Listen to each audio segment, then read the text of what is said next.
Hi guys, my name is Anthony Mateos. I train here at Black Flag Hybrid Jiu-Jitsu and Catch Wrestling. I'm a blue belt in Jiu-Jitsu.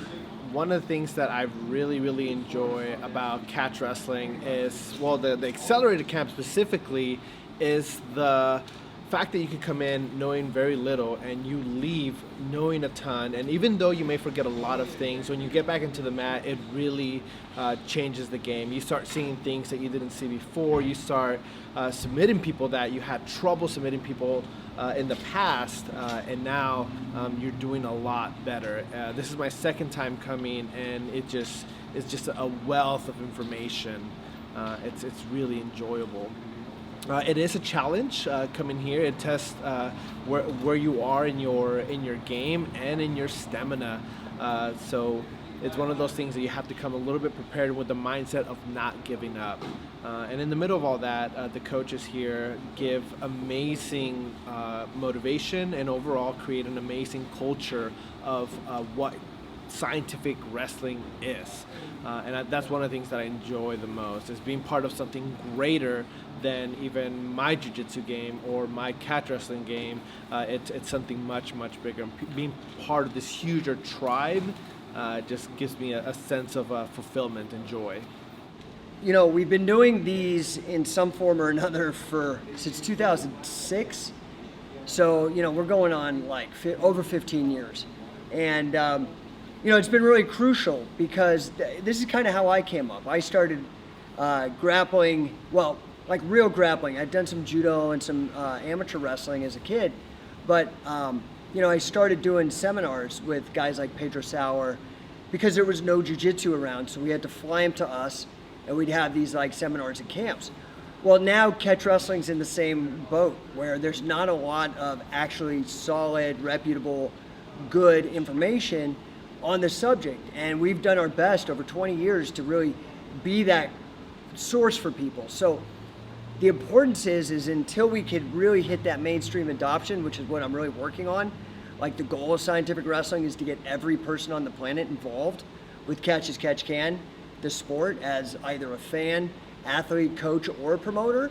But until we really can hit that critical mass and get that hockey stick, which I'm working hard on, we've really got to work on getting people to these camps, because it's almost like an oral tradition in language.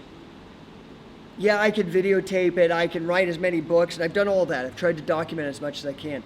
But honestly, until you feel it, you don't know. That's just the truth. Like, you have to actually come and have us work through these positions and show you the right way to do it.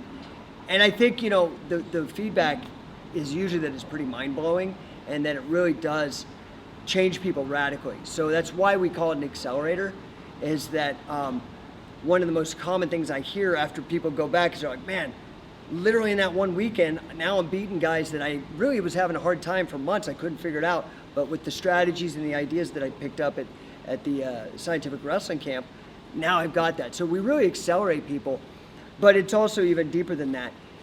As you keep coming and sharpening your saw, we're preparing you, hopefully, to take up the mantle and the responsibility, really, of being a coach. And that is not only knowing the technique and all that kind of stuff, but also, like, you know, inspiring people, like leading by example, setting up tournaments, setting up competitions. So it's all crucial, but just like anything in life, you want to succeed, you got to show up. So showing up at camp is mandatory if you want it. Catch wrestling myself has helped my student retention big time. Like people come from Brazilian Jiu-Jitsu, but they stay for catch. They attend these camps, and sometimes it's hard to make the sell until other people have done these camps. So if I get people to do the camp, they come back and they start fucking up the rest of the team, and then they're like, oh, okay, well there's something going on. It's not just coach trying to make this sales pitch at, you know, hey, come try this, you know, this seminar or this camp, you know, like. So it takes a couple people who've been through the grind, you've been through the accelerator to get these other guys on board. So really, they're the ones preaching the gospel more than I am. But they do it right, and then more people show up, and then the way that shows afterward is not only do I have this whole new group of people or this larger group of people that are kicking the crap out of their teammates, but then, you know, we get the opportunity to compete as a team and win or lose, our guys are they're vicious. They're super intent on being as brutal as possible and as efficient as possible at the same time. And I dig that, man. I like that our guys can immediately apply what they're learning in these accelerators into competition and training, and they do it very consistently. Well, the scientific wrestling accelerator camps are great for me personally because of the sheer amount and volume of material we go over. And it's really, in addition to just material, getting to workshop and drill interconnected sequences and maneuvers until you have them. So it's really a great 2 to 3 day camp of learning new techniques and sharpening your game, basically. Well, I feel exhausted, of course, but really what it is for me is just the amount of repetition that we get in so many different technique that I feel that it's like having a bunch of tools, and now you have that now in your toolbox so that you can apply it now, especially with people that haven't attended, don't know a lot of these different submissions and techniques. So you're bringing this toolbox of things that a lot of people don't know and might not know how to defend. So I feel pretty good about coming to class on next week.